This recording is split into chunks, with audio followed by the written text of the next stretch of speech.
In the Bible, the story of the Israelites coming out of Egypt and their journey across the wilderness to the promised land is repeated again and again and again. Paul in 1 Corinthians 10 uses it and says this is the salvation plan. This is a picture of God's salvation plan for humanity. He is making it clear that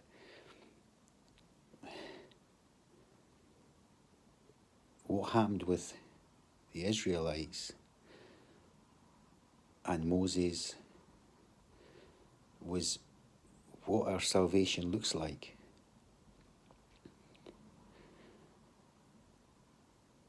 Egypt's the world. Pharaoh's the devil. Pharaoh has the rule over Egypt, just like the devil has the rule over this world. And we have agreed to come out of Egypt, to come out of this world. We go through the waters of baptism, which is the Red Sea, and then we're in the wilderness. The wilderness is our earthly life. They kept wanting to go back to Egypt. They went back to the gods of Egypt. They went back to the desires that they'd left behind from Egypt. It says Christ was the rock that led them, the rock that the water came forth from. And he was not well pleased with most of them. Most of those that got saved out of Egypt, he was not well pleased with. Now,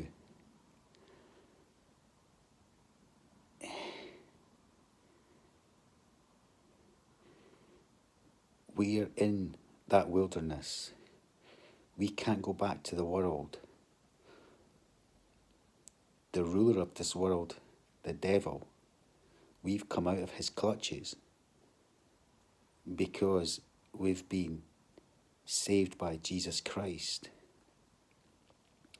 Jesus Christ is our shepherd, leading us to the promised land. And that's heaven, or the new heavens and new earth, or the resurrection, whichever you want to look at it. It's the final place where we've made it. But we have to get through the wilderness without going back to Egypt, without going back to the gods of Egypt, without going back to the desires of our flesh.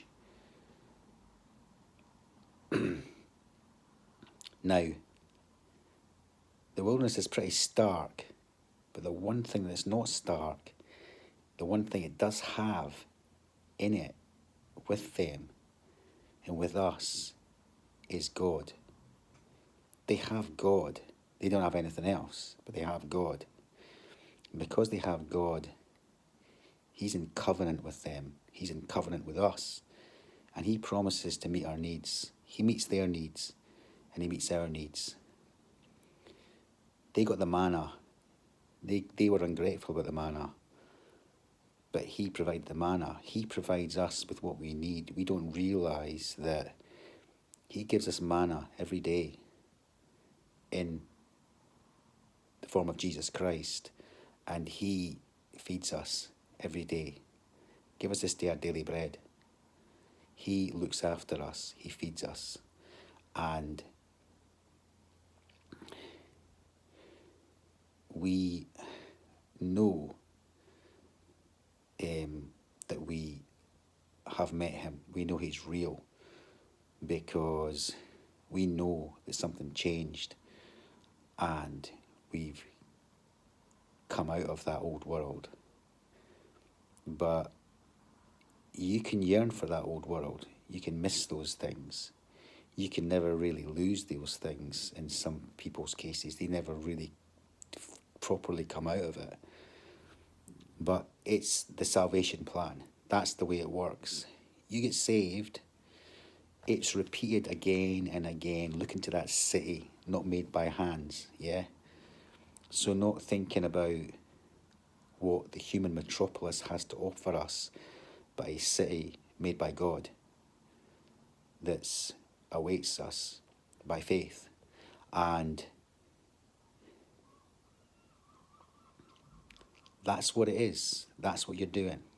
This life, you know, the idea that you get saved, but then it somehow is a sort of a bonus on top of the life you have. No, this life is gone. You're in the wilderness. That's why you die to self. All you have is God. You have Jesus. Your only sustenance is Him. And you've got to follow Him. Just like they followed that cloud and that pillar of fire and that pillar of cloud. It's the same thing. Yeah? And at certain points it stopped and they met with Him. And other times they moved on. And they went through difficult times and challenges, but as long as that they remained true to God, He'd get them through it. He was taking them to a land of milk and honey. That's heaven. That's our resurrected bodies, our new habitation, whatever you want to look at it. Nothing's fixed until we get to the other side. It makes it clear in 1 Corinthians 10.